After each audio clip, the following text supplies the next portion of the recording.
Right, folks, welcome back to Brew Time. This week we have Jane Omorogbe. Am I saying that right? Apologies if I'm not. No, but it doesn't matter. Just call me Jane. Jane, right. It's Jane. How you doing? I'm very good. How are you? Excellent. All good, thank you. All Yeah? good. We have Simon Weir to thank for this. Simon put me in touch with you and Yeah. is full of praises for you. Oh, bless him. Take my glasses off. I'm not reading, am I? Bless him. We go back a long way, actually. I think I became a bike journo in 2001. So, and I did it for like 15 or 16 years. So Yeah. all the British bike journos, if you're listening, if you're watching. Not Are just you? the British ones, actually, because we used to travel around a lot. Yeah. Yeah. Yeah. Changed days now, I think, isn't it, for the bike journals? It's not quite the rock star lifestyle it was, but, it's still not a bad life for sure. Well, to be honest, I remember when I joined and I heard all the stories about how it was. Do you know what? Now I've got my glasses off. I can't see very well. You don't have this, do you? You haven't got glasses on at all. I'm getting that way. I'm short-sighted, so I normally wear them for distance, but with all the video editing that I'm doing and spending my life on my phone, I'm finding I'm getting closer and closer to the screens. I'm like, it's terrible, bad. Yeah, yeah. I can lift really heavy shit, but I can't see a book. It's really bothering me. No, I was going to say when I first started doing the bike stuff, I heard stories about how amazing it was before Yeah. I joined. Yeah. You know, how you could bring a partner and have like a week's holiday out of it and stuff. Things changed slightly when I joined, but it was just the best experience ever. I've had quite a few best experiences to be fair. But yeah, I loved it. Loved it. Well, I tell you what, that brings us nicely on to where I think we should start, really. Your life so far has been varied and full, shall we say. Yeah.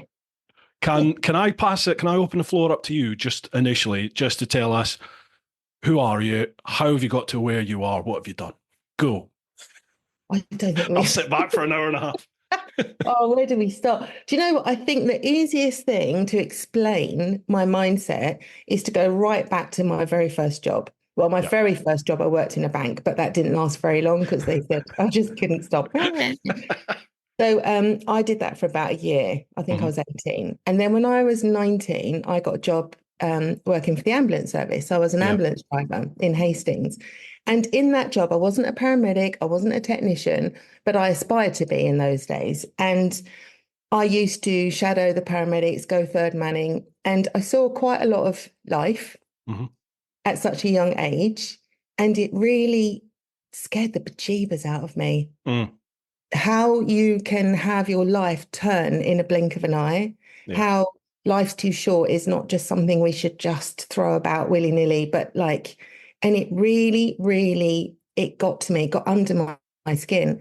And I did it for 4 years. And then I just thought, I've got to, literally like life's a sponge. I want to wring everything out of it as much as possible. And when that's empty, I'll go on to the next one and just keep it. That is what it just changed everything about how I've always been quite driven, I think, for different reasons. But that job, it was just amazing. I take my hat off to anyone who's doing it, anyone who's still doing it, nurses, all of that. So underpaid. I was a police officer for 18 years, and really? in London, and we all have varied lives, don't we? We all have our own lives that we get involved with, and some people have markedly tougher lives than others.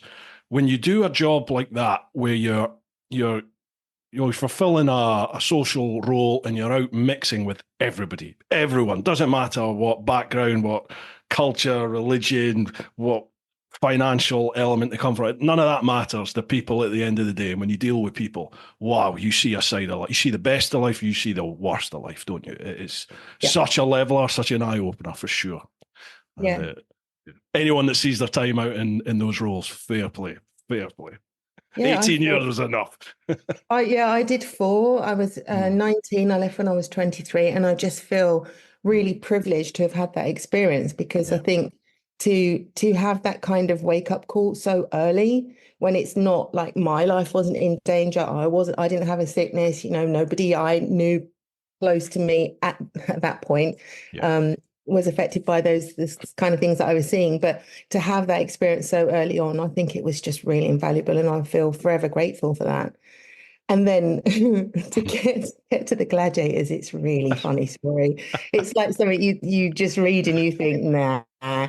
So I was delivering a patient to the hospital, and the Sun newspaper that, like when you go into the hospital, there's like a little kiosk with newspapers and flowers and stuff. And we walked past, and they had a rack of newspapers outside, and there was in the Sun, and it said something like the Miss World competition is up, and if you enter Miss United Kingdom, the winner goes to Miss World.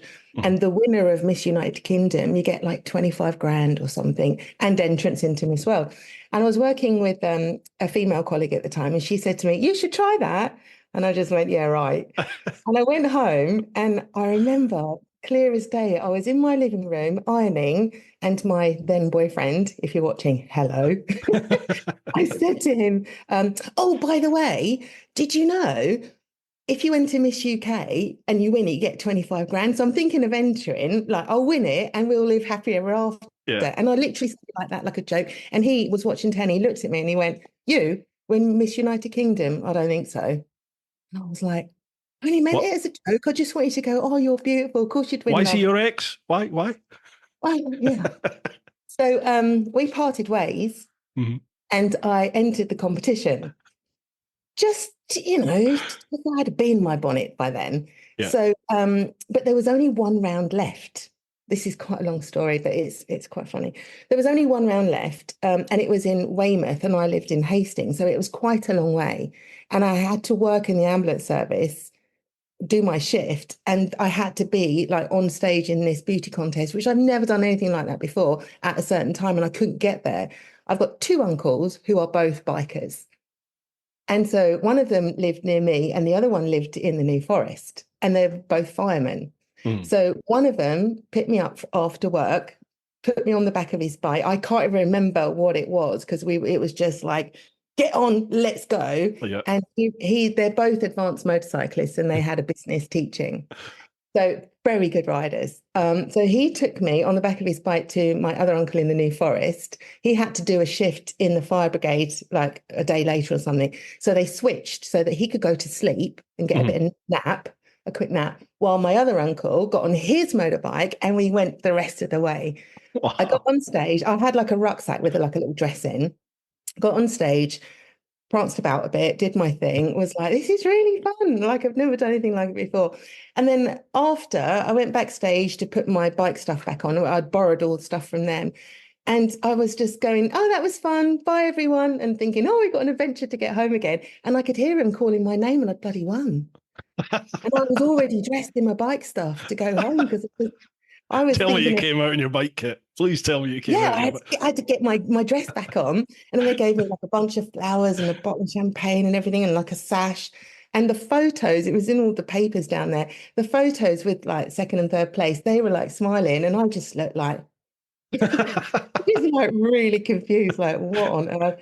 And I had to give all the gifts away because I couldn't carry them on the bike. It was really, yeah. So, and then from that, got home just thinking, well, that was fun. That was just fun. That's it.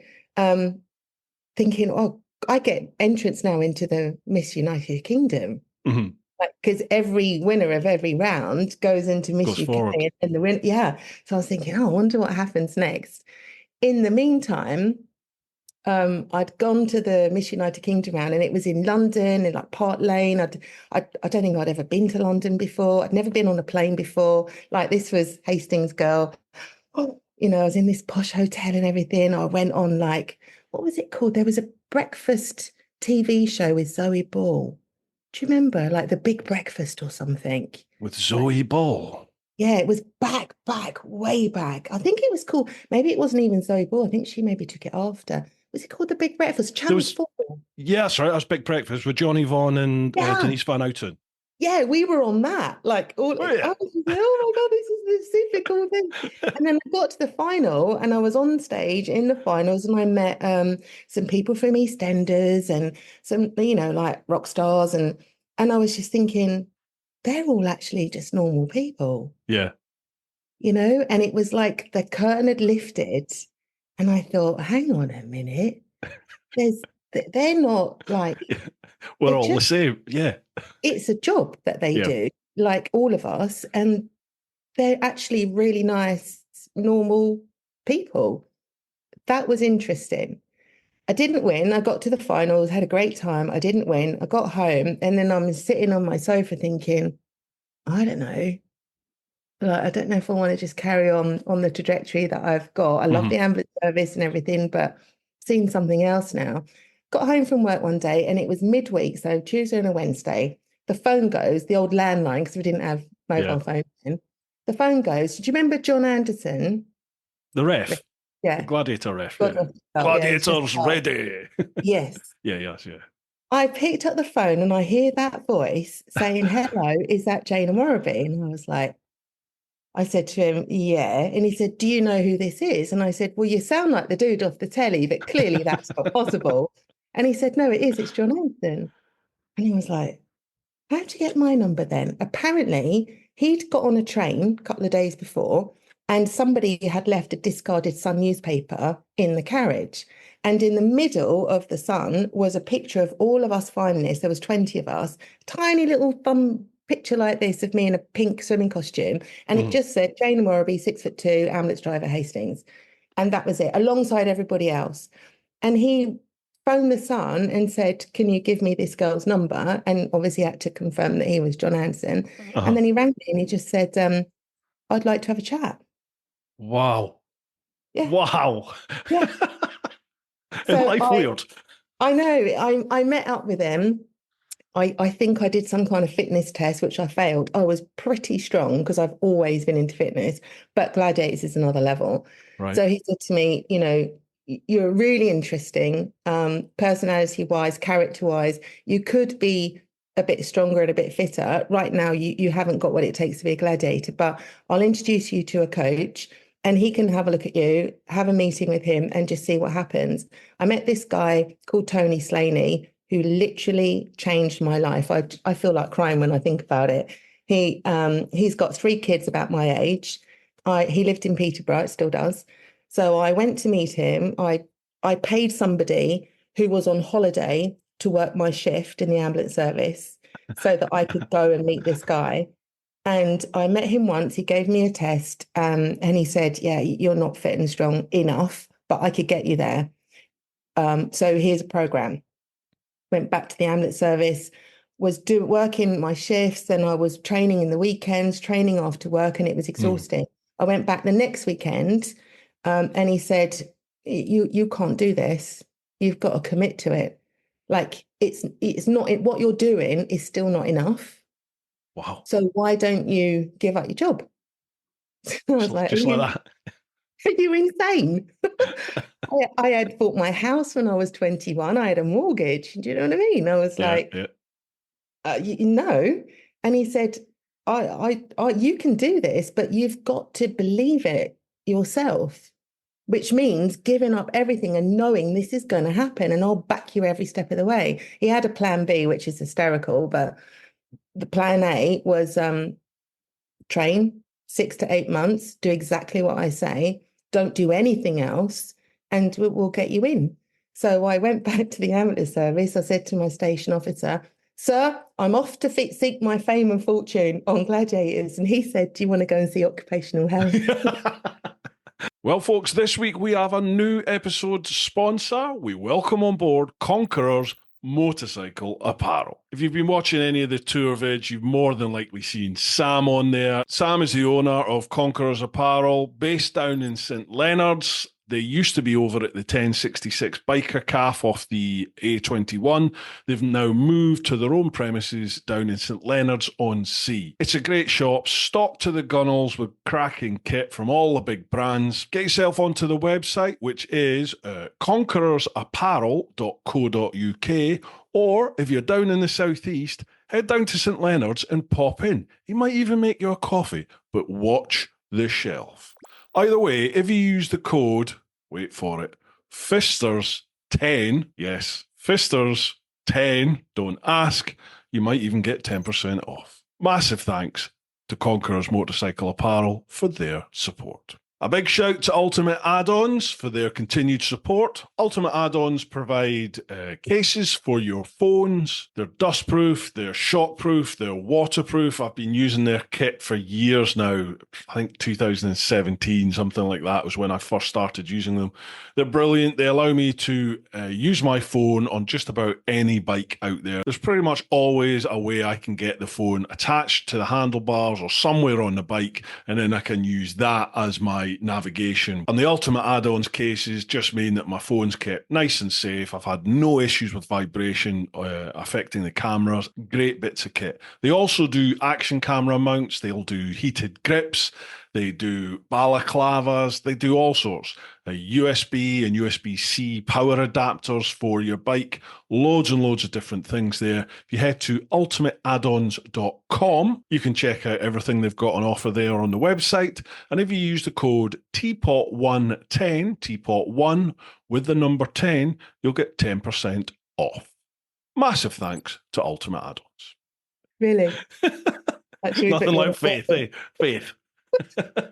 Should we book an appointment, love? So I jacked my job in. I got a man with a van and said, invited him to my house, and I said, take everything. How much will you give me for the lot? I sold every single thing that wasn't bolted down. I packed a suitcase, and I jumped on a train, crying my eyes out, and I went to Peterborough and went to move in with this guy and his family. They all took me in. Like they treated me like family. And I lived with them for about 8 months. And I got up, I trained 3 times a day. I ate what he put in front of me. I slept when he said sleep. I lifted what he said lift. I did plyometrics, taekwondo. He is the highest non-Korean taekwondo expert in Britain. And he was the Olympic coach for Great Britain Taekwondo. Wow. So might know what he's talking about, possibly. Yeah. His brother is Richard Slaney, who is also an Olympic athlete, and he is married to Mary Decker Slaney. Do you remember? I remember Mary. Yeah. So they know what they're talking about. And I trusted him with my life and never looked back. Wow. Fortune favours the brave, eh? Well, and the hard graft that you put in.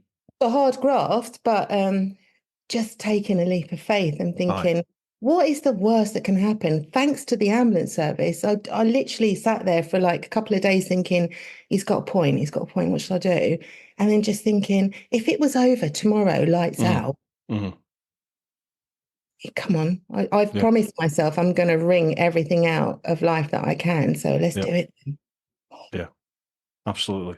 I don't know if you know the back history at all to this podcast and me and what I do, but I'm wearing this shirt that says live your life on it. And the long and short of it is my mum passed away from cancer. Before she died, she said to me, you've always thought about riding a motorbike, you've never done it. You've always thought about traveling the world, you've never done it. Don't get to my stage where you face the end and you regret what you've not done. Look after those that you love, but live your life. And those 3 words literally changed my life. So there and then I promised her I was going to get my bike license. I was going to travel the world. Did it. And then 12 years later, it's taken me down this path where I currently am. But I live by that now. Live your life, go for it. If you want something, commit and just keep going. Don't give up till it happens, basically. You make it happen. Well, I'm really sorry to hear about your mum, but what a lovely message that she left you with. Yeah. And that message, those words seem to sit well with so many people out there, because we all, at some point, we all face loss, don't we? I think just about everybody out there will get to a point in life where you get to a crossroad in life, don't you? Where maybe you're not happy with your current situation or your current lifestyle or whatever it is.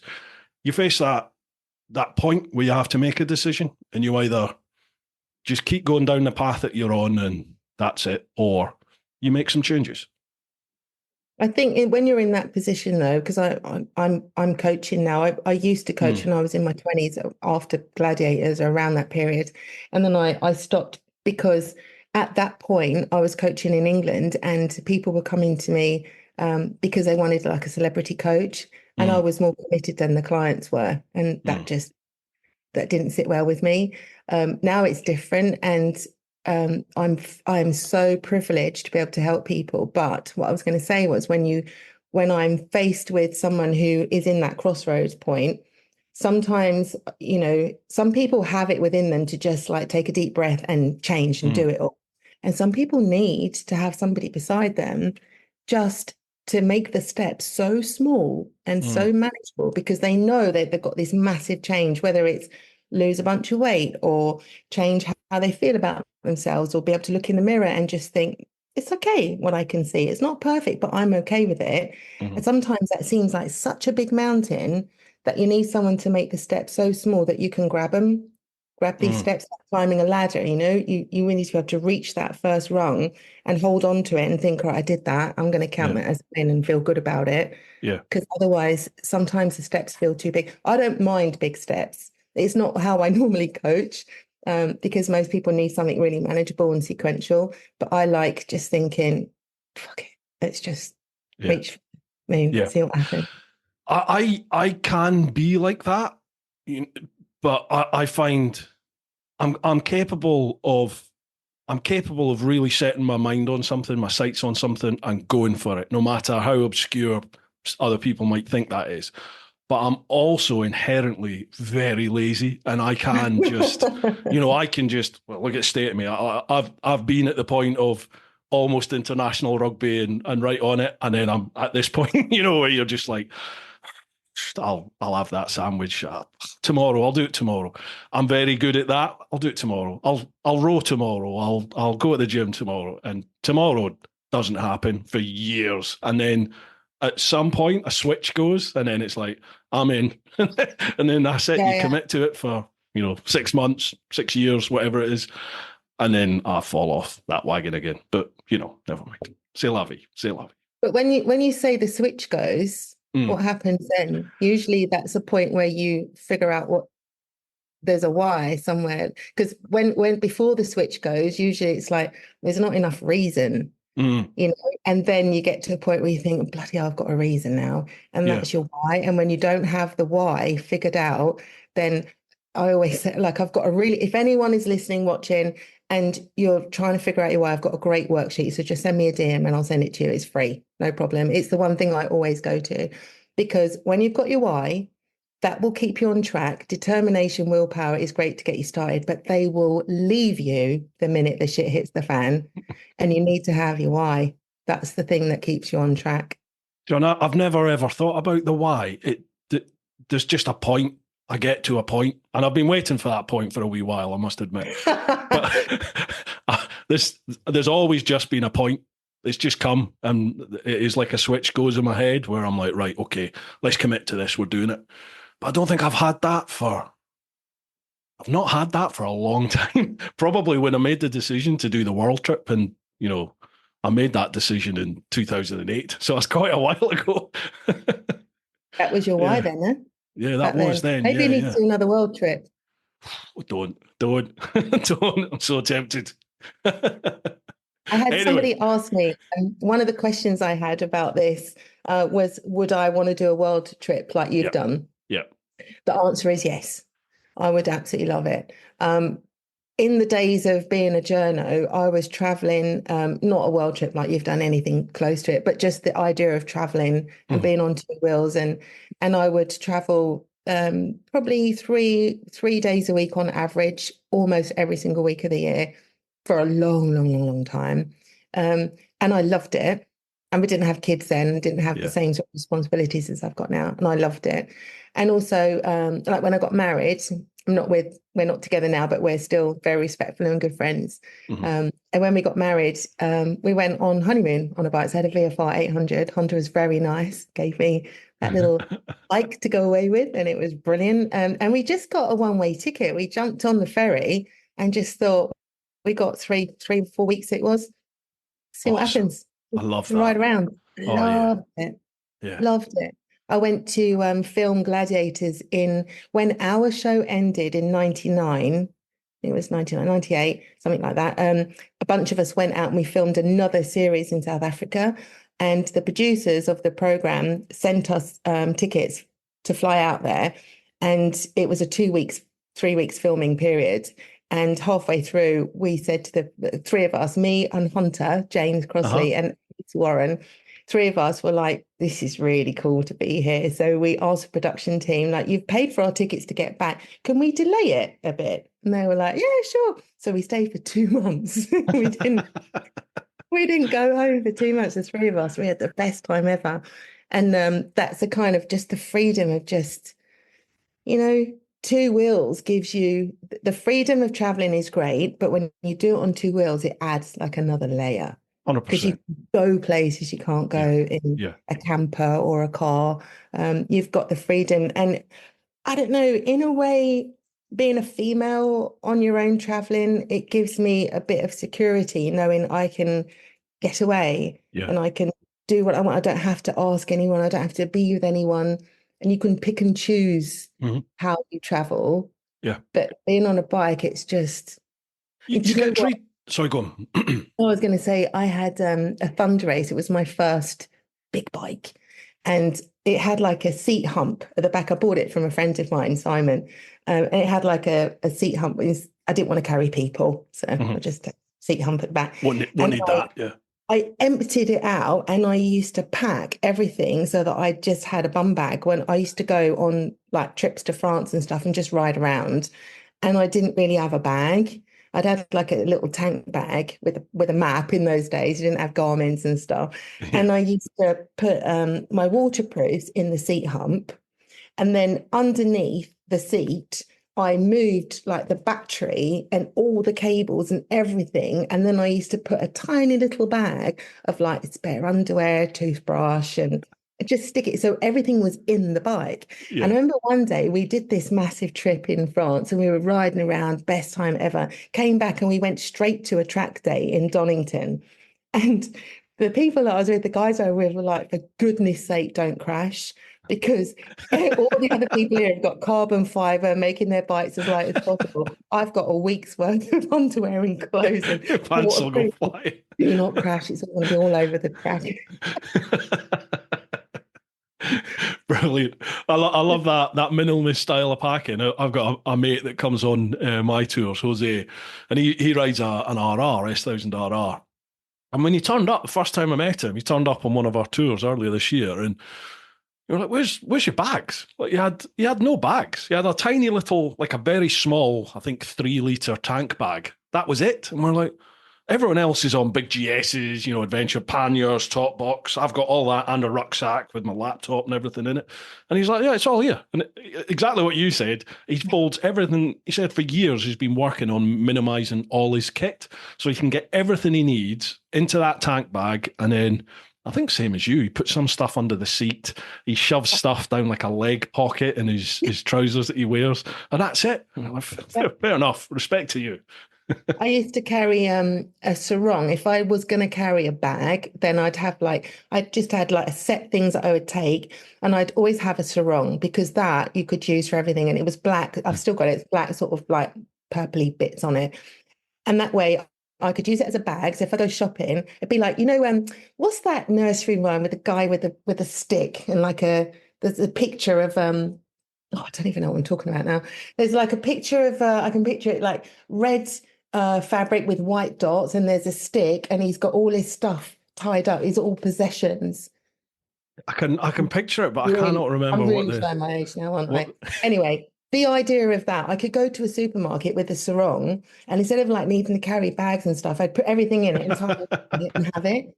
And then if I wanted to go out, I could make a top out of it. I could make a dress out of it. If I'm we'd go places on our bikes and think, oh, you want to look around this village, and you'd be sweltering hot, like walking about in all your leathers. So I used to have one big long lock, and I'd take my jacket off and feed it down the arm, take my trousers off, feed it down the leg, and then I'd have like always really thin lycra leggings underneath, like bootleg leggings, so I could keep motorbike boots on. And to get undressed, I'd tie the sarong and I'd be like in a car park somewhere getting undressed. It's just phenomenal. You can use it on the beach, lie on it, use it like a towel. One thing, anyone listening, get a sarong. All right. I thought you were going to say there's one thing you can't No, do with a no, sarong. the one thing, a sarong, you can use it for absolutely everything. There we go, gents. And thanks to David Beckham, we can wear them too. Let's do it. Yeah, yeah, totally. There's no reason not to do that. Right, we've jumped somewhat there. So Gladiators, you Yes, became Rio yes, for yes. what was that 95 to 99 or 96 to 99? Uh, I think I was like 24, so I was born in 71. Yeah, like 95, something like Yeah, that. Yeah, and it was really surreal because I'd been watching the show yeah. as we did, and I've got a really strong memory of sitting at my girlfriend's house, Mandy, and we'd be watching it, and we'd just be taking the piss, just think. Everyone used to say to me, "You'd be a great gladiator," because I'm massive and I'm brown and sort of always had a bit of muscle. So everyone used to say to me, "You'd make a great gladiator," and it'd be like, "Yeah." Never even occurred to me that it's actually possible Mhm. until I met people from telly and thought, oh, so maybe, and then I Yeah. started to think. But I remember sitting in her house one day and we were watching it and we used to laugh and say, if you're a gladiator, what would you call yourself? And we had this running gag. We'd be like, I'm light switch, I'll turn you on. I'm washing machine, I'll spin you out. And we used to have all these things we'd say to each other. And then I actually became one. It was just really funny. And the Sun, because they discovered me, they were absolutely amazing. They supported me when I left the ambulance service to go and train with Tony. And I messaged him and said, like, thanks for putting John Anderson in touch with me. I did a test, I wasn't strong enough, but I've decided to give everything up and try and work out and see what happens. But I've got no money. So Mhm. they gave me little modeling contracts to help Wow. support me. Yeah. And then they ran a big competition when I actually got chosen in the end to find my name. And then they were like, I remember there was this big page and it said, the suggestion was Raven because I'm a blackbird. God bless his son. Great, huh? I love it. Yeah, they've been really supportive because I went on to do the biker column in the Sun for about Mhm. 7 years, I think, every Friday. I had my Wow. own page in the Sun with Ken Gibson in the motoring section. Can I ask about the Gladiator name first? We'll, Yes. we'll, we'll get onto the journal stuff. I always wondered who came up with the name. I always just assumed they gave you the name and they assigned it. But can you step forward and go, can I be this? No, I don't remember doing that. I mean, it's possible. I think they just suggested it, and I was like, Right. yeah, sounds fine. And the reasoning was that they said I was um, friendly and colourful and bubbly like a Brazilian carnival. Right. Okay. Yeah. And then I came out to her name is Rio, and she Yeah. like Duran Duran song. And the first time I came out, I was bricking it. I was not like you can see now. I quite like a babble. I like having a good old chin wag. Um, but I think I'm probably like a really, really, really friendly introvert. So Wow. yeah, I'm not like it really hit me in Corona. I was more than happy to just be with my own company, with my Yeah. Yeah. son. Yeah. Just yeah, I'm not, which is weird considering what I've done. But the first time I came out into the arena, I really just like froze. And in those days, it's I think it's similar now. They come out and you've got like a whole routine and you've got your music and Lightning and Jet did all the flick flacks and Cobra did all his like martial arts stuff. And so Tony, my coach, helped me to figure out some taekwondo moves so that I could just do something because I got long legs, so I learned jumping, turning kicks and things. But I didn't have that. Check me Mhm. out. Look at me. I just felt like, what on? I'm an ambulance woman. 8 months later, and I'm in this lycra in front of 10,000 people screaming. Wow. That must have It, been insane it filming it there. did my head in. Don't mind telling you, I really struggled. And lovely story for anyone who's watching the new show. Bradley and Barney Walsh, who are Mhm. presenting this new one, we had cheerleaders nowadays, and Donna was the head cheerleader, and she was dating then Bradley, and at the end she was pregnant with Barney. Oh, And wow. she really, really, really helped me. There was Donna and another girl called Debbie. They saw that I was struggling and they took me aside and they worked and worked and worked on my confidence, head up, chest out. That gave me some moves to do. And I literally just practiced it and practiced so that I didn't have to think too much. And I came out and I had like this little routine that helped me to figure it out because it did not come naturally at all. So I have her to thank for getting my confidence up a bit. They call it imposter syndrome now, don't Yeah. they? Yeah, absolutely. Yeah. But I mean, you must have that time where you met the famous people and it sort of like flicked the switch, it set the light off in your head that, oh, hang on, they're no different to me and normal people here. You must have returned to that sort of thought, surely, when you were becoming this person in the limelight, you were becoming that famous person. Did you think to yourself, well, we are just normal people. So if you're struggling with things, did you not think to yourself, well, they must be too then? All those other people that look mega confident, the ones that are by my side here, they all look really confident, but surely they must have the same feelings, or were they just really confident people? Yeah, I think some had their own issues with the whole attention because it was very different in those days, right? We only had like 4 channels on TV. We had like Yeah. 18 million viewers. We used to get like bags of post to sign and then put a stamp on everything and send it back.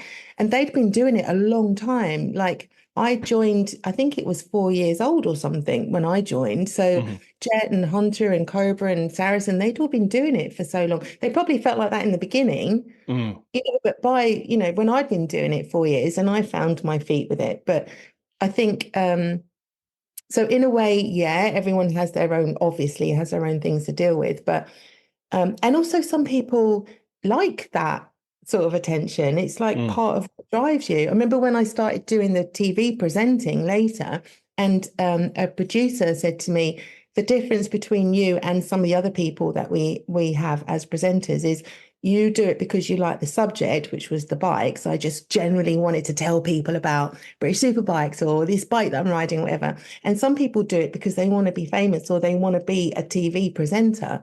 Do you know what I mean? Yeah. And I just kind of fell into it because I don't know, I just fall into these things. But you have a genuine love and interest and passion for what it is that you're involved with, don't you? And that comes forward. That yeah. I think that's like the because sometimes that's a hindrance though, because I might not be as polished as some presenter who is working on those skills because that's the goal. Get you. But for me, it was different. So yeah, I do hear what you're saying, that everybody has their own issues and their own things. But from where I was standing at back in those days, everybody looked super confident. Yeah. Different in those times, though. As you said, 4 channels or 5 channels on the TV. It's different. These days, we're surrounded by social media, aren't we? And almost, in my life, my life is on YouTube and social media. And I think people almost prefer that unpolished, natural, real persona. They want you to be you, because it's almost like anyone that pretends to not be who they are.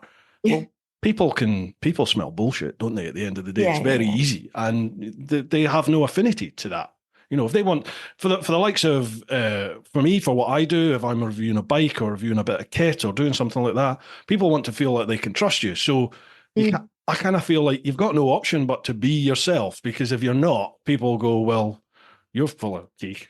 Why should I believe what you're saying? Because you're not even being you here. But I can see how back in those days when it was different and everything was polished and different times. And also I've noticed watching the new show, especially with the contenders as well, the Gladiators. Oh, they're just. I went to see the show. I took my son because I've been telling him I was doing it. Have you seen this? Mummy used to do that, and I showed him some YouTube stuff. But obviously, it's just YouTube, so it doesn't give you the same like being in the arena. So we went to see it. Hungry Bear sent us some tickets. We went in August, I think it was, and it was just brilliant to just be. I mean, the arena's a bit smaller than ours, the crowd is a bit smaller, but you still get the vibe of it. And just to show him what it was all about was brilliant. But what I was going to say was, I go off on tangents here. It's noticeable that because most people have social media, they're used to filming themselves and they're used to seeing themselves and they're used to, like, it's actually practicing. You know, you don't necessarily need a TV producer to give you your big break. You can just do it yourself. Yeah. And so the way that people deliver and come across is very different. It's like they've all been on telly for years and years because they've been doing this social media. I didn't even have social media until about 18 months ago. Like none of it. Where have you been? I avoided it. I've said I'm not like, I didn't want to do it. I'm like, my life, me. No, yeah, I get that. Yeah. I just thought, it was about 18 months ago. I thought someone was talking to me about Instagram and I was like, how's that work then? So I got myself a little bit of social and I quite like it. Yeah, it's good when you dip your toe in it, and if you determine how much of it you're doing and what goes out. I kind of find sometimes for me, there's almost like an expectation from people that you need to be putting stuff up there every day, you know, and this is my job at the end of the day now. And I kind of feel maybe I should be putting stuff up every day, but sometimes I'm like, well, I've just spent the day sat in front of my computer editing. There's nothing to put out there. So why? Well, it's a cup of tea. You know, why put stuff out? I'm a bit old school when it comes to that. And then I look at other people that are putting out just content, constantly putting out content, and it does keep you up there because you're constantly in people's feed, aren't you, when you're doing it, stuff like that. Yeah. But I think I become very stubborn. I am very stubborn. I know that. There's no think. I am very stubborn, and I dig my heels in sometimes with some things, and probably to my own detriment. I think you're doing pretty well, aren't you? Really? Yeah. I mean, yeah. Somehow, I don't know how, but yeah, somehow you're doing all right. The dream's carrying on somehow. So long may that continue. Right, Gladiators. Yes. From Gladiators, the TV series, to the film. How did that happen? Oh yeah. You're a Hollywood. You were in a Hollywood blockbuster. No, do you know? But every time people like ask me, "How did you do this and how did you do that?" The story's just. If I tell you the truth behind it, it just feels like, what? How did that? Do you know? Now I need to know. There was a show that I loved called Quantum Leap when I was little. Oh boy. Yeah, and I loved the idea that you could just jump in someone else's life and experience that, and then, like I'm saying about ringing out like different experiences, that just stuck with me forever. Like I want to just try that. And then I'm done. And I tried that, and then I'm done. So the film, in the last year or two of Gladiators, a new guy joined our team called Daz. His real name was Daz, Darren Crawford, and his Gladiator name was Diesel. And he was an actor, and he always aspired to be an actor, like full-time, proper Hollywood. That was his thing. But in the meantime, he was a gladiator for a bit, and we became really, really good friends. He just, like, if you see us together, we look like brother and sister. We're same color, same height. He's so funny. I really got on well with him. And he sent me a message one day and just said, I've been for a film audition for this thing. It was Gladiator, but you know, we didn't obviously know what it was going to be. And I didn't get it because they said I was too good looking. He said, well, they're looking for rugged people. Obviously now I know what he meant, but at the time I was just wetting myself laughing. What? And he said, and so they're looking for, he said, attractive and athletic Black girls. And I thought of you. And I was like, oh, thanks. He said, you should go along. And I said, yeah, but I don't really want to do acting. It's not really my thing. And he said, just go along. You never know. So I thought, well, why not? It was in London. I was around. So I gave him a call, got an interview, meeting, whatever you call it, audition. And I went into this room and there was a sheet of paper and you had to tick your skills. I didn't realise this was a job for a stunt woman. I just thought, I don't even know what I thought. He just said, go. So I went.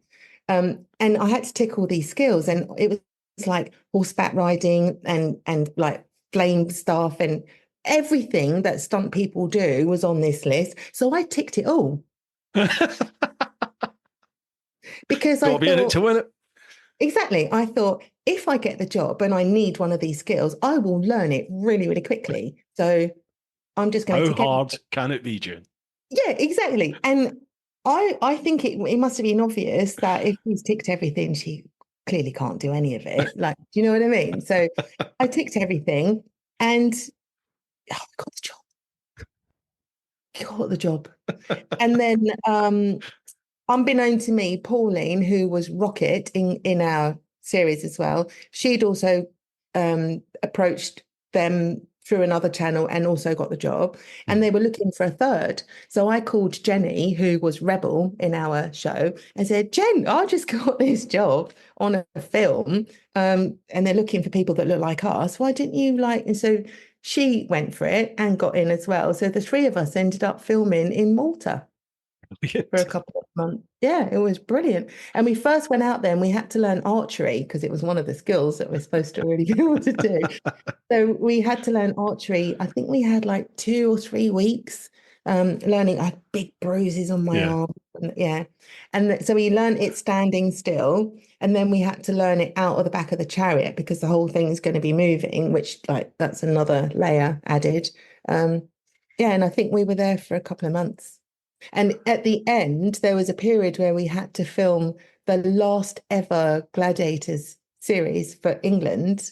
So we flew, it was like proper for like 2 weeks. I was a film star. I was filming this movie. We didn't know it was going to be what it was going to be. And then we flew back to England to film the TV show. And then we flew back to finish the film. It was brilliant. How long between filming the film and it actually coming out? What was its sort of time scale? No idea. I don't know. It was done, wasn't it? So I was like moved on. Did you think it was going to be what it was? I don't know. I have no idea. I've seen it once. We were sent an invitation to go and watch the screening in London. I went to that, and and you never saw it in the cinema, like with the public? No. I've seen bits of it on telly when people are saying, "Oh, it's on tonight," but I've somebody sent me like the VHS thingy, or I don't know. Was it VHS then? I don't remember. Yeah. No, I went to see it in London with everybody, and that was really fun. And this is another. I got so many funny stories from that. You know, if you've seen it, I get cut in half. Yeah. Right. I mean, it's an iconic part of the film. Yeah. How cool is that? That's a really good bit. So I get cut in half, and so how they do it, I don't know if I'm allowed to say, but I'm going to because it's fascinating. Of course you can. Tell us. So I had to go somewhere in London, just outside of London, and just looking because my son's getting up. So I had to go and I had to get in the position that I'm going to die. So basically on my knees like this, right? Just wearing underwear. That's it. And then 2 guys came in with a big pot of what looked like Nivea. And they said, do you want to do your nipples or shall we? And I was like, what? Whilst you're here. So basically they covered me all over in this like cream. Yeah. And then they put the bandage on, like when you break your arm. That's how I remember it. It's probably much more scientific than that, but and the cream stops it sticking to you. So you're in this position, they make the mold, and then they sort of like you wiggle out of it, and then they've got the mold of you. Yeah. And then they do something similar, but with like a gooey substance for the head. So it just looked amazing. And then the body itself, the legs were, if I might be wrong, if anyone actually made this model of me and I'm like talking out of my bum because I don't remember, this is how I remembered it. One leg was hollow and it had like an air sort of pump thing in, and the other leg had the blood in, the fake blood, obviously. And then my torso was put on top. So when the scene happened, I had to do the stunt itself, which is another really interesting story. And then they put the fake body in, and the blade comes along, they fire the air out, which shoots the torso off, and then they fire, all that is under the sand, they fire another thing and all the blood comes out. And when you see it, you just think, nobody is going to buy that. It looks really like, really? But I looked at the screen while it's being filmed, and it's just what you see. It's like, what? Yeah. Power of the edit, huh? Incredible. Yeah, really good. But to do that scene itself, so I had to be on my knees with this chariot racing towards me because the blade was like a rubber blade and it was on the wheel. So the blade's like long, not massive. So I had to be this close to the wheel so that the blade could hit me. Mhm. So can you imagine? I'm not a stunt woman, so I don't have any experience You of this. tick the box, Jane. Tick the boxes. I'm kneeling on the floor in the sands, and there's a freaking great horse in front of me charging full Wow. pelt. The rattle of the wheels, the sound, brrr, you can hear it. And I'm kneeling in front of it. And I'm not, because they put me in my spot and they drew a line where my knee was not allowed to move. And they said, whatever happens, do not move. And I was like, okay, like I'll follow instructions. But only when this horse started, I was like, okay, not move. Life choices. Yeah, and I saw afterwards where I was that there's a line in the sand, my knee, and then the wheel passes like this. Wow. And afterwards, the guy in the chariot was a little Italian man, and he said that he couldn't see me because he was not very tall, and so he's in the chariot, and you've got the horse, Yeah. and I'm on the floor somewhere down there. Wow. So that's why everything had to be exactly, we're going to go here, you do that, and nobody moves because he couldn't see where I was until, like, you're right. So in the film, when I think I did one take. That was all that was needed because I was so terrified. You just see, look at my, and I had to like throw myself back when I felt it, and then they put the fake one in and they did the other bit. And then after he said to me, "You can scream if you want," but nothing could come out. I was so terrified. Yeah. I Yeah. couldn't make a noise. Do you know what I mean? I was Mhm. just like. We're also supported by the Influencer Store. I'll read out their blurb. The Influencer Store helps you build your brand, big or small, providing you with a solution and apparel. We help you to increase your fan base while supporting you with starting your own influencer clothing line with nothing more than just an idea or design, and there are no hidden costs. For more info, come check us out at theinfluencerstore.co.uk or drop us an email at online@influencerstore.co.uk for more information. Now, I've been using the Influencer Store to handle all my merch pretty much for the last 4 years now. If you head to my website, TeapotOne.com, if you go to the store there, the shop where all the merch is, that's all handled by the Influencer Store. And if you buy anything from there, you're also helping me out and helping to support the podcast. So a massive thanks to them. Lastly, a huge shout out to each one of you, everyone that's listening to the podcast, everyone that watches on YouTube, everyone that watches the normal vids over on the TeapotOne channel. Just by watching the vids, by giving it a little thumbs up, sharing, commenting, things like that, you really do help the channel out. You help to boost it up in the algorithm. If you share it amongst your friends, that is a massive win. That's a huge win at the moment. So if you could do that, I'd really appreciate it. If you're listening to the podcast on your favorite podcast platform, if it's something like Apple or Spotify, a couple of other ones, you're actually able now to rate the podcast, whether that's leaving like a 5-star review or a thumbs up or commenting or leaving a comment on each episode. All these things really do help to boost the podcast up in the rankings. So if you could do that, it would be greatly appreciated. And to every single one of you over in the clan, patreon.com/TeapotOne, I literally couldn't do this without all your support. So a huge thank you from me. Right, let's get back to the podcast. I love that film. I love that film. Did you? Oh, I love it. I absolutely. It appeals to something. I don't know. Maybe I think maybe blokes in particular. I don't know, but it appeals to something deep down in me. Things like Braveheart, you know, and that sort of film. It just appeals to, like, I don't know, the inner sort of animal bloke in you that, how would I survive in those times? You know what I mean? Like, would you survive in those days? How would you do? God knows. Yeah.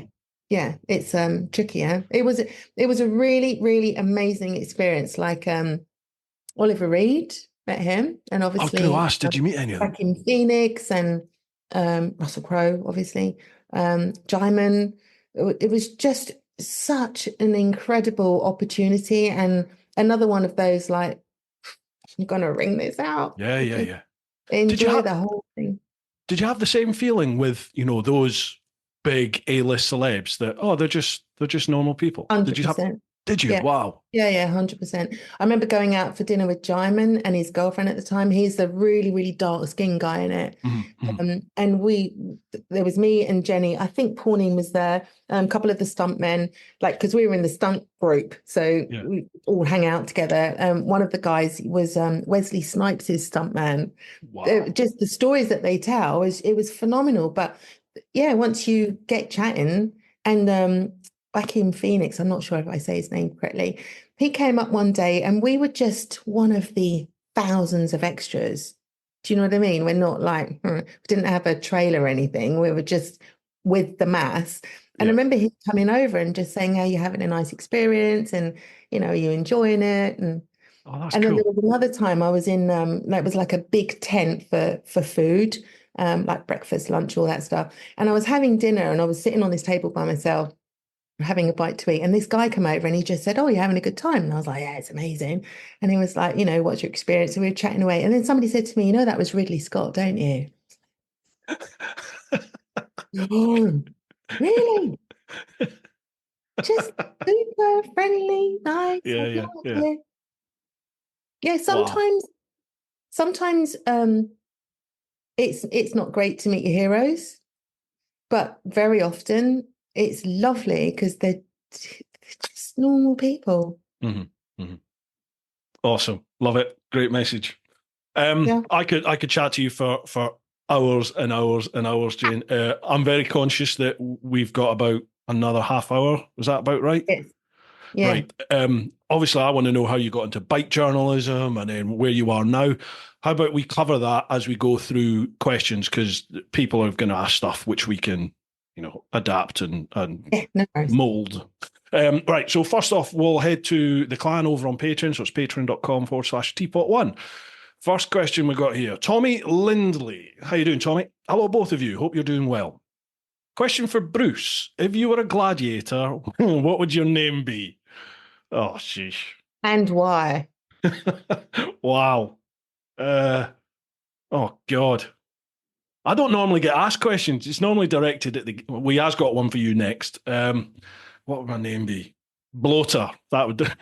Bloater. What would be your favourite game? I quite fancy... is it Gauntlet? The one where there's the channel and you have to run through that one. I always think to myself, because they always look too high. Like my rugby days, I'm like, hit low, and drive through. Just keep going. Yeah. But I'm 48 now, and I'm not sure I could get that low anymore. Yeah, you could. Yeah, you could. Question for Jane. Do you prefer any particular type of riding? Track, off-road, touring, etc.? And if so, what a why? lovely question. Yeah. I want to say no instinctively, because I feel like every kind of riding gives you the opportunity to learn a completely different skill. So I've done, and through having the privilege of presenting different motorcycle shows, I've been lucky enough to have the opportunity to try all kinds of stuff. So I've done off-roading with the BMW off-road course, and I went to the Super Tenere presentation so I rode from Lisbon to Marrakesh. I was the only journalist to be invited on that in the world. Were you?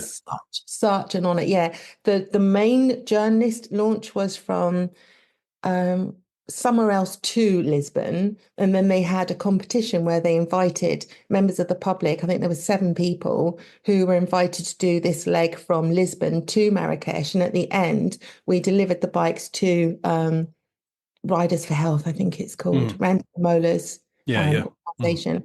And they had one journalist accompany the public on that bit, and I did that bit, so it was a real honor. But so off-roading, I did some, because I presented Speedway, so I had the fortune to try Speedway. Wow. Not easy. Oh my goodness.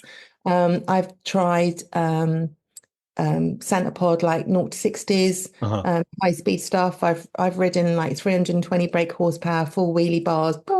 Just press the button till you get to the end. And I got to the end. It was at Santa Pod, and I remember the guy said to me, "When you want to slow down, don't just shut the throttle because you'll shear the cogs off." I'm not technical. I was like, whatever, just do what I'm told. I got to the end and I thought, I can't remember what he said. Was it shut up? And as I passed, I remember seeing like fire trucks and, ambulances and thinking, oh my God, how do I slow this thing down? Track riding, absolutely loved. So I raced as well, endurance racing. And I did 3-hour endurance racing in a championship called the No Budget Cup, which my ex-partner started it in Belgium, and it became the biggest national championship in Belgium. Wow. And the premise was you just buy something off eBay for like £1,000, 1,500 quid. You fettle it a little bit, like literally just take the number plate and the mirrors off. You don't need a license, and it's 3 hours. So you and a buddy and, team of 3, if you like, maybe make the tank a little bit bigger. So I took that and brought it to England, and I got the ACU to change the race license, the whole premise, so that we could make this an actual championship, because it didn't exist. None of the structure existed in England. You had to have a race license if you're going to race. Yeah. I had a big meeting with the ACU, and they were really open-minded. They hadn't changed the rule book in 100 years, and they changed the rules, and it became a championship in England. And I ran that for a couple of years, raced in it myself, not in England because I was organising that one, but I raced in it in Belgium. And I actually raced this. Some people are going to hate this, but this is the truth. I did a race pregnant. I was 2 months pregnant, something like that, with my son. Got the best result of the season because it was pouring with rain. I had an SV650, 70 brake horsepower at the back wheel. Wow, on a good day. So it was like tortoise in the hare, just don't crash, don't crash. Yeah. People were coming past me on the straights, and I was like, just take it easy. And we qualified 43 out of 46 because we had engine problems in qualification, so we basically didn't even get on track. And then we finished 13th. So I was really happy with that, and I was pregnant at the time. People that needed to know knew about it, and nobody else did. And I actually did a launch for Aprilia. Really going off on tangents here. We need to book another call, I think. Yeah, I think there's going to be a part 2, isn't it? Yeah, I did a launch for Aprilia, and I think it was a Dorset Duo and something on track. Listen to me, I don't even know. RSV something. There's been so many. Yeah, I because if you're traveling every single week, it's literally like get on, ride, get off, get on, ride. Yeah. And I remember passing this dude on track, and I was close to 3 months pregnant. There were some people that thought I really shouldn't be out there. Some people were like, whatever, it's fine. It's not like I don't know what I'm doing, and I'm on a track with professionals. It's not, there are some people that ride horses pregnant. They know what they're doing. Yeah. Anyway, that's by the by. I'm sure you got your opinion. You can message me if you'd like to know more about it. Don't open that can of worms. Yeah. I went on, I don't have to answer. I ran on track, and I passed this guy, and he was Dutch, and he didn't know that I could speak Dutch and understand it. And we went upstairs later for a cup of tea, and I could hear him saying in Dutch, "You might as well cut my balls off. I've just been overtaken on track by a woman, a pregnant woman." Really funny. So yeah, in answer to that really long answer, I think every single style of riding gives you the opportunity to learn something else. And when you do things like off-road riding and speedway and, drifting, I've done that in cars and tried it on bikes. I'm not very good at it, either on cars or on bikes. But it gives you the skills so that when you are on track, like I did some days with Kevin Carmichael learning how to wheelie. And those things, when you are in a situation where perhaps you've given a bit too much throttle, you don't panic in the same way. If you've never had the front wheel up, at least you know a little bit more, you've got a bit more skills to draw on. Yeah. So I liked all of it. And if I had to pick, no, I can't pick. No, I can pick road riding and traveling and on track and not off-road. My level of skill is here, and my enthusiasm is here, and that is not a good. Yeah. I'm getting to the stage. I'm getting to the stage where I'm starting to enjoy off-road. I used to think, how does anyone enjoy this? This is just torture. I hate it because I'm very comfortable on the road. Put me off-road, no idea what I was doing. I would get through stuff, but not really sure how you tackle stuff or how I got through stuff. I've done a wee bit now to the point where I'm starting to laugh and put a little smile on my face rather than just go, oh shit, oh shit, oh shit, oh shit. But I still don't feel comfortable, and everyone just says, it's just more time. Just keep doing it. Keep doing it. I'm like, I'll do it if I've got to do it, but it's not my choice. I'll stick to the tarmac personally. Can I ask, you spoke about track riding. What was it like to ride Christopher Mulin's MotoGP bike? The coolest thing in the world. Oh, I saw that picture. I was, no way. Yeah, it was really cool. I was supposed to be riding, who was his teammate then? I was supposed to be riding a different one, but because I didn't have any experience with race shift, they put me on Chris's bike because he had road shift. Yeah. And then obviously you don't want to be going the wrong way on a might not end well. So and I remember being the only woman in the pit lane, the only female journalist on that day. There's probably some others, but not that many girls in my day in that job. And yeah, it was, just drop my pen. It was really exciting because you don't know what to expect.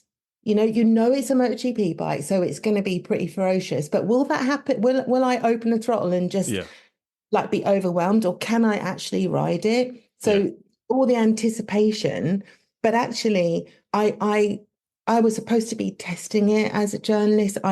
It's not a test, is it? I'm just lucky enough to have the experience of being like a sort of passenger that's got a little bit of control. Did I need all the gears? Absolutely not. I tried them just to see what would happen.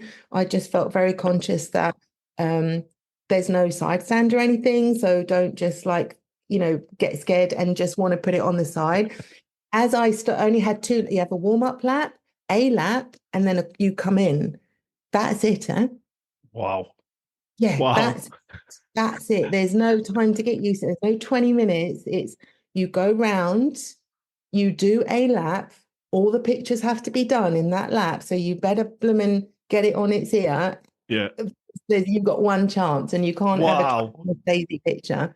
So, I just thought, again, this is one experience. I'm just going to. I mean, you're literally dragging your shoulder in the picture I've seen. What? It's proper. My knee on the deck. I don't know my shoulder, but I just thought I've got to just. Let me big it up. I want to see, I don't want to look back and just think I didn't try. Yeah. But you can look fast in a picture, can't you? Do you know what I mean? Let's be Simon honest. says this to me all the time. He's like, "Come on, act quick," and I'm just like, "Act quick." Because I was trained by the police, on the bike, so I'm like bolt upright when I'm on the bike. He's like, "Lean off it." No. Someone's going to hit me with a ruler if I lean off it. I can't. You're not allowed to do that. You said you used to do police riding then when you're in the police force. I finished my career in diplomatic protection. Like the folk that stand outside number 10 or the embassies, consulates around London. That's basically where I'd moved to, and they had a motorcycle wing, not the Outriders for the PM or the Queen. That's a different one. But we had a division. So just if there was an alarm, if any of the embassies hit alarms or you had to get somewhere quick within the diplomatic community, then we had bikes that would do that, and cars as well. So I'd just done my bike course before. I think things happened because of my YouTube life that ultimately led me to go, I think my time here is done. And one of those pivotal moments that we were talking about. So I'd literally just passed the course and was ready to go down that life. And it ended up, situation arrived, presented itself. I got the option to leave. So I did. And now here we are.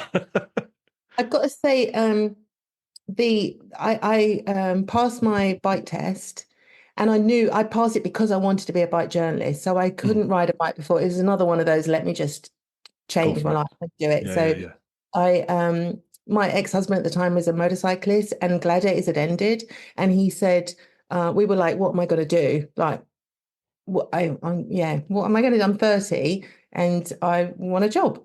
And so he said to me, oh, there's no women in the motorcycle industry. Like, if I look, he showed me all his magazines. He said, there's no women other than in pictures, but just have written a story or something. You know, we're talking a while back. Why don't you be a bike journalist? And I was like, I don't know how to ride a motorbike. So I phoned a local company. They kind of gave me the opportunity to do the test, which I did. And then I called my two uncles that I said were advanced motorcycle instructors.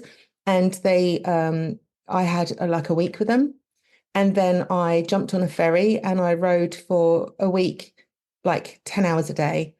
Literally, I must have done about 3,000 miles or something in that week. Just ride this road, do it again, do it again, do it again, do it again. Call my uncle, like, if you advise, I couldn't handle that corner, like, do it again, do it again. And then I came back and then I did every course I could find, like California Superbike School, off-road stuff, just, you know, wheelie schools, just rack it in. But one of the things I also did was did the test myself to become an advanced motorcyclist instructor. So I did that course. I got a distinction.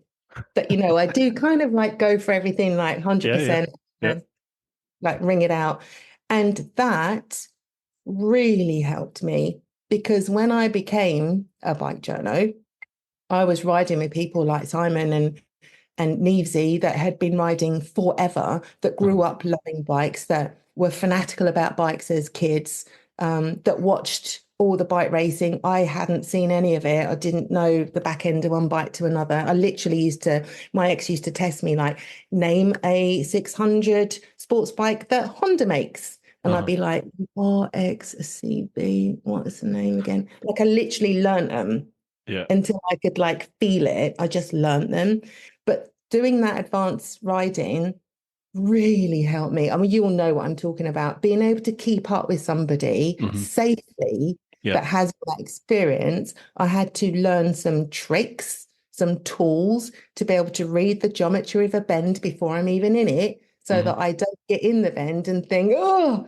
It gives you time, doesn't it? It gives you time. So you're not rushing everything. Yeah, it was just invaluable. And it turned out, like, because I started teaching after a while with my uncles, and the cornering side of stuff, road positioning, I just think, brilliant. It's so interesting, so interesting. And it gave me the opportunity to try and hang on the back of people that have been riding for 20 years.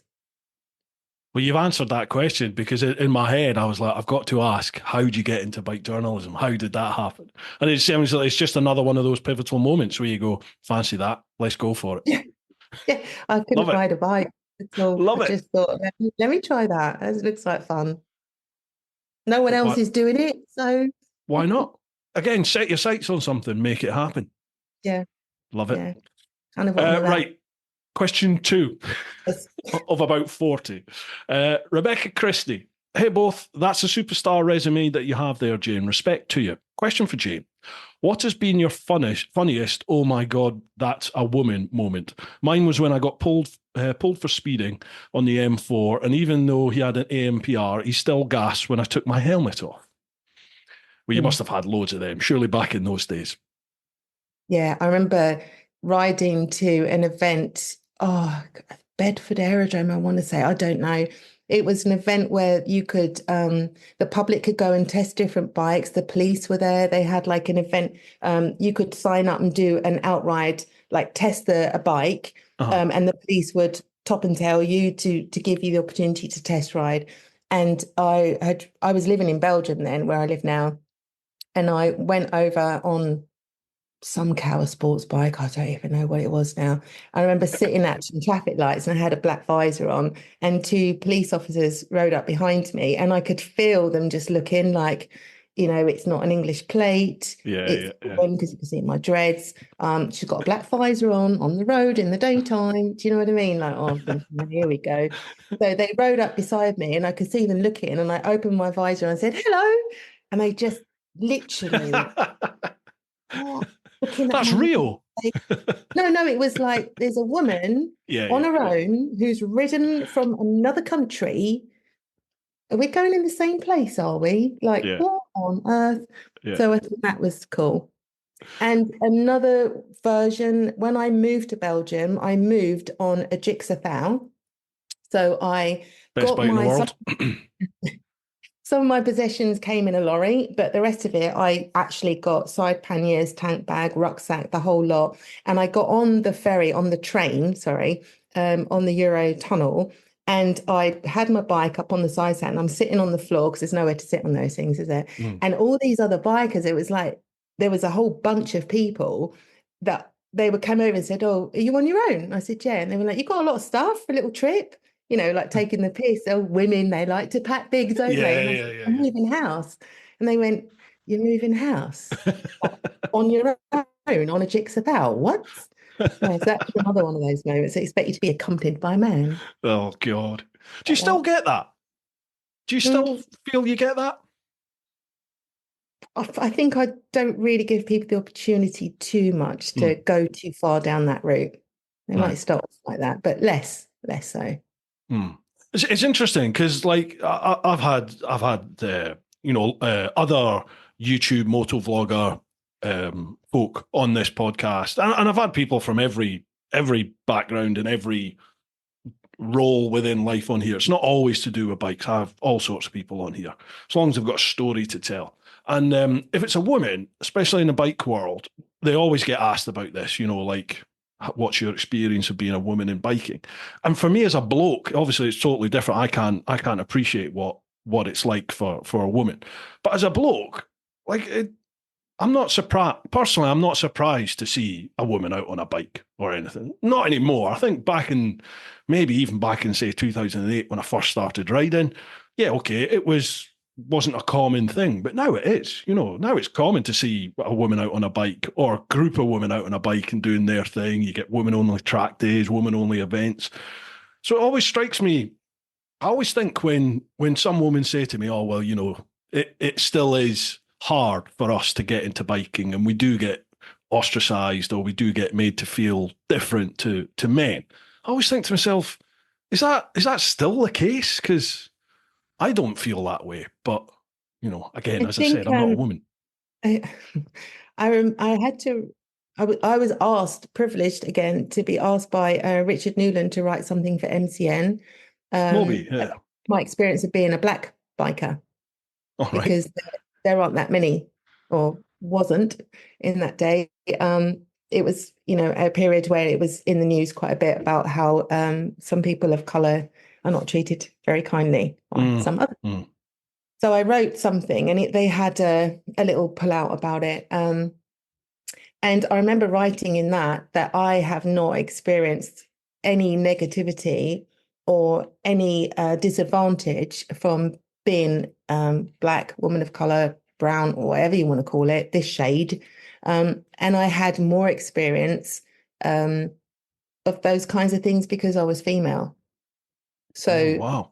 Yeah. And so I think what we're talking about is just being different and being expected. So whether you're disabled, whether you're very large, whether you're tiny, whether you're male, whether you're female, if it's what somebody doesn't expect to see, that's when the prejudice can come in, because they've not had that experience of having a relationship or an interaction with somebody they can't relate to, because perhaps they've never experienced it. But if you, Bruce, have had interactions with female bikers, then of course it's not going to seem odd, because you're like, well, yeah, why not? But if it's the first time that you've seen a disabled biker or a black biker or a female biker or a biker that's, 20 kilos over what you would consider to be able to be fit on a bike, do you know what I mean? Those things. So I think it's just about the unknown that makes people feel a bit uncomfortable. Yeah. And it's up to us to be the change you want to see in the world. Is it? Well, I found when I rode around the world, I'm going to get loads of abuse for saying that. We just when I rode around the Yeah, I world, know. how cool is that? People run a book to see how long it'll be before I mention it, this sort of stuff, you know. That But is so but cool. when I did the trip, I did it on a Gixxer 1000. That's my bike. That's why I say best bike in the world. And that, I don't know if it was because, well, I know it wasn't just because I did it on that bike, because lots of other people I know who've done it on every type of bike you can think of, they all say the same thing, is that when you travel and you meet people from far distant countries, from different cultures, different religions, different colors, just you meet everybody. And as you said before, when you ride a bike, when you travel on a bike, you don't just arrive in a place, do the thing, and then leave. You travel to it. You travel through that country. So you travel through the outsides of the cities. You travel through the real country. You meet the real people. You smell it. You taste it. You feel it. It's a real visceral experience, isn't it, being on a motorbike? And what really, really struck me was that with very, very few exceptions, probably I could count on one hand, we're all the same. Everyone's the same. No matter what language they speak, what country they're from, we're just all the same. Everyone is out to look after their family, but they will help you. If they can help you, they will help you. Even if that's just, please sleep outside my house, or sleep inside my house, or would you like a drink? They might not speak English. I might not speak their language, but I had an experience in Russia, middle of nowhere in Russia, where a bloke at a petrol station literally sort of did this, like that, sleep. So I pointed to the tent on the front of my bike and pointed to the field. And he looked at me and he was like, "Niet, no, no, no." Like, come, like this. So I followed him and ended up in this wood, in a wooden shack, a wooden hut with the smoke coming out the chimney. We went in, and there's his wife, his missus. She's there and she's cooking away, and she's just turned around, looked at me and smiled, and obviously said something on the lines of, "Who's this?" to her husband. They said something. Next thing, they gesture, sit down, and she gives me a big bowl of borscht, which is like a stew. And I spent the whole evening there, drinking vodka. And I don't speak Russian, they don't speak English, but we had the conversation. We got by. And that was just repeated all around the world. So I came back from that. It did me a world of good, because especially within the police, you become very skeptical, you become very distrusting, because in the police, certainly within London, the vast majority of people that you end up dealing with, they're either very suspicious of you because of past experiences or what the media tells them, or they've got something to hide. You know what I mean? Like, you tend to deal with people in the extremes of their life, whatever that is. And just that really does wear you down. And I found I'd become a very skeptical, very distrusting person by that point in my life. So going traveling really sort of reset the switch, I think. And it totally changed me as a person for what I feel is the better, hopefully. And it's just really stuck with me ever since, and that all the bollocks that we get shown in the media about these people from this place and those people from that place, I just always remember in my head, that's bollocks. They're just people. They're just people like we are. So, forget all the crap that you're fed about these places and these people. We're all just people. We'd be exactly the same put in that environment, wouldn't we? Whatever it is that they're doing. So yeah, that's something that has really changed me and hopefully helped me for the better. Is that thing from travel that it does. And also, sorry, go on. No, I was going to say also, like, they're what do they call it there? But for the grace of God, when you see situations, and you said, like, we would be the same if we were in those situations, and you get to see people and you think, God, how lucky am I? Yeah, seriously. Totally. Yeah. You see people with absolutely nothing, and it's not their fault that they have nothing. They've just been born into that. So, I went on a couple of times, went to South Africa for bike launches, and I remember riding through an area, little black kids running at the side of the road, clearly like have a very different quality of life than I had. And we were all together. It was in the English group. So there was like a whole bunch of us, all the bike journos that you all have known their names. We were all together and we all had our visors down. I remember stopping, and this little black girl, she must have been about 7 or so, she ran up and they were just looking at her like, oh, like pull a wheelie, you know, to all of us, not to me. And I lifted my visor up to say hello, and the look on her face when she saw the colour of my skin and that I was women, I just, oh my God, please, please, please remember seeing me. Yeah. Remember I didn't even think of that, you know. I just didn't even think of it. Oh, it gives me goosebumps when I think about it. I just thought, oh, how lucky am I? And I hope that she remembers seeing this, that I'm with all these white people and they're all treating me normally, like, you know, just, really, really interesting. That's happened quite a few times. Like when we filmed South Africa's Gladiators as well, that was another one of those moments, because we had a team and they had a team, but their team was different in those days. Yeah. It's a big thing. It's a massive thing at the moment in the rugby world, because obviously South Africa is, you know, the Rugby World Cup winners, and then within their team, obviously they're going through it at the moment back in South Africa. You think the racial divide's probably as big as it's ever been potentially back there.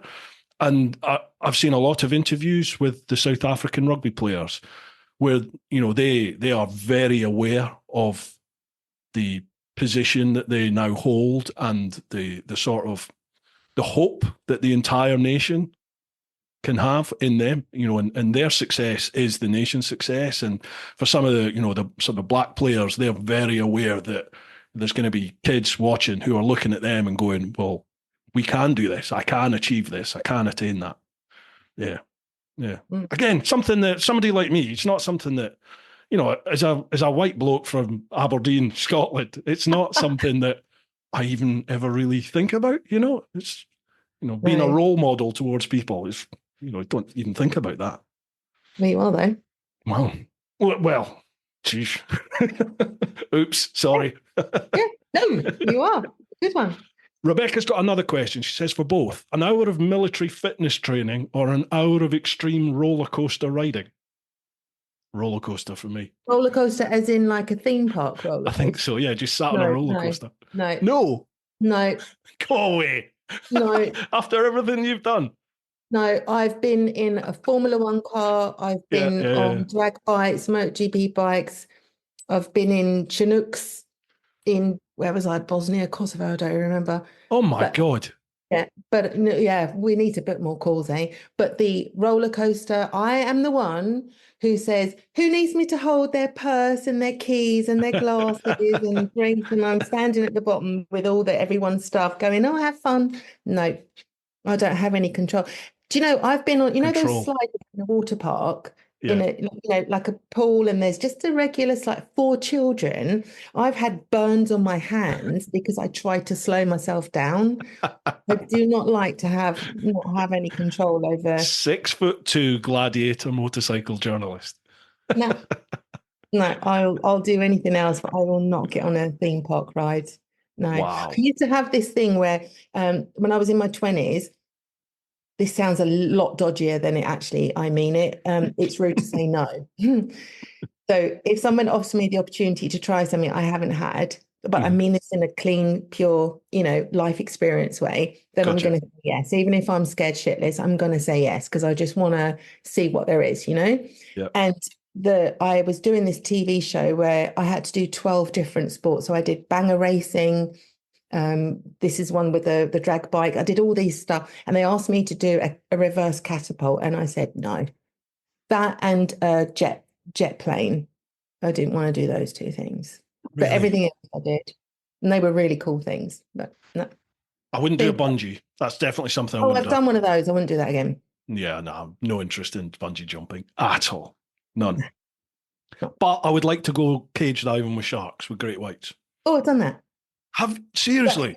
Yeah, but I wasn't in the cage because you had to have some kind of paddy license, is it called? Like a diving license. Oh, so it was just chucked you outside. It was when I was in South Africa with Hunter and Ace, James and Warren. And Hunter, James, real name, fake name. James had a license, diving license. So he went in the cage and Warren and I sat in the boat, but we went out and saw him do that. It was amazing. I bet. Yeah, I'll really bet. cool. Yeah.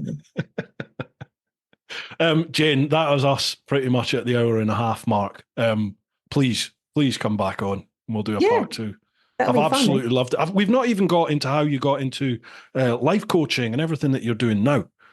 There's so much more to talk about, isn't there? There's probably loads of bike questions as well. There's shed loads.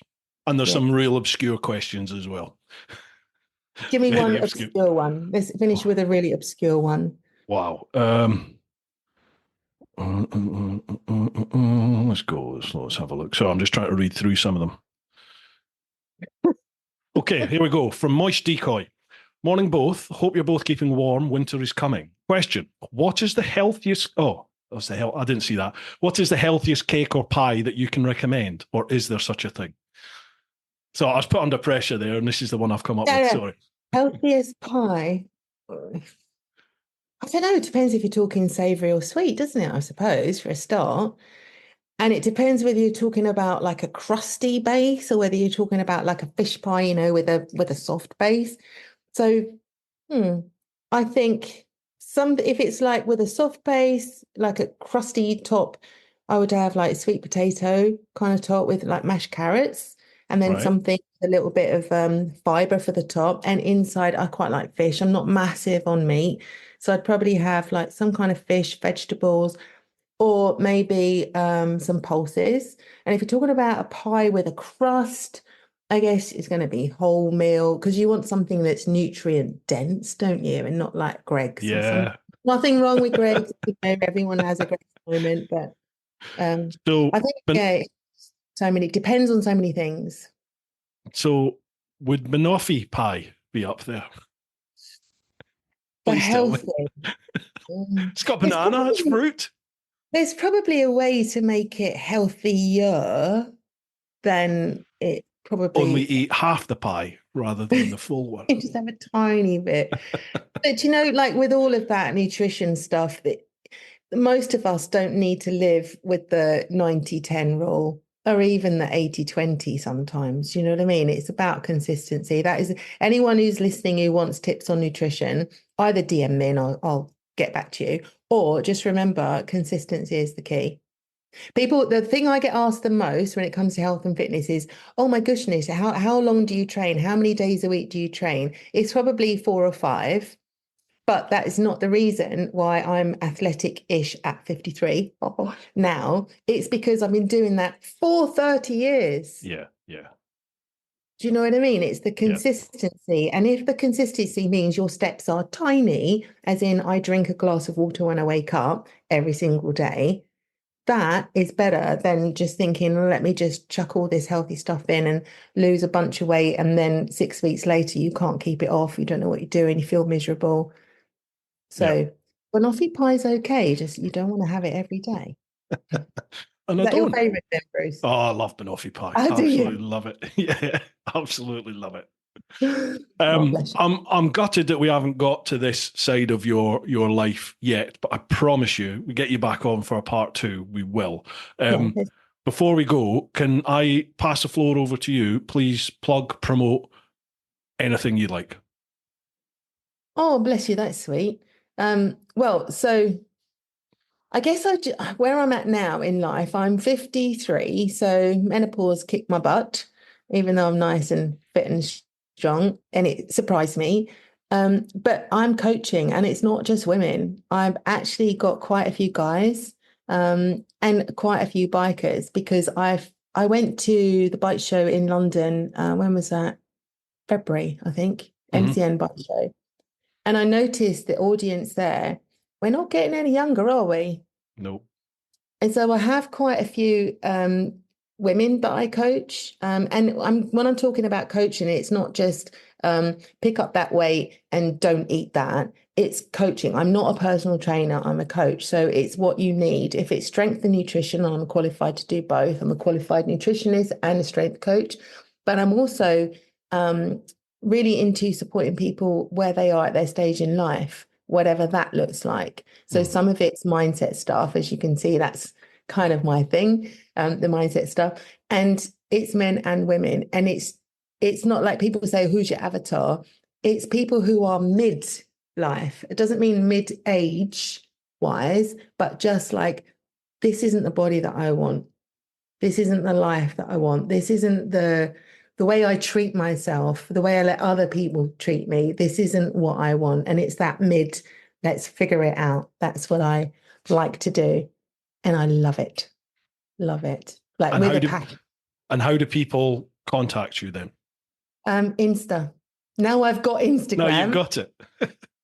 Yeah, because before it was word of mouth, and I've transitioned from meeting people in person because there's only so much you can do in 60 minutes. And I find I've got an app, and it's much, much better because we can talk about sleep, we can talk about stress, we can talk about nutrition, I can give you training, like whatever you need, that's what we'll deal with. But if it's just you're going to meet me for 60 minutes once a week, we can't possibly tackle everything. And I want to help as much as possible. So you don't have to live near me. I've got quite a few clients that live in England, obviously, because that's my connection. And I coach in 2 languages, but predominantly English, because I like awesome. Folks, there'll be links down below to drop Jane a line, or make sure you give her socials a follow as well. Thank you so much. Jane, I've absolutely loved this. I could talk to you for hours for sure. I hope you'll come back on. We'll get back on and do a part 2. I'd love to. Fantastic. It's really fun. It's like awesome. Reminiscing, like, oh, I forget about that. Yeah. And then you ask me something, and I'm like, oh yeah, that's really cool. People like me to hear that, and it's nice for me to remember stuff as well. So thank you for the invite. You sound like you've had an incredible life and continue to do so, and I love this. Let's see what we can wring out of it. Let's go. Yeah. Let's see what we can do. I love that attitude. It's fantastic. I love it. Folks, I hope you've got something from this. There will be a part 2. Make sure you check out Jane's socials. If you think Jane could maybe benefit your life, then drop her a line. And like we always say, folks, look after those that you love. Keep on doing your thing. Get on out there and live your life. Woo-ha! Awesome. Right, let me just stop that.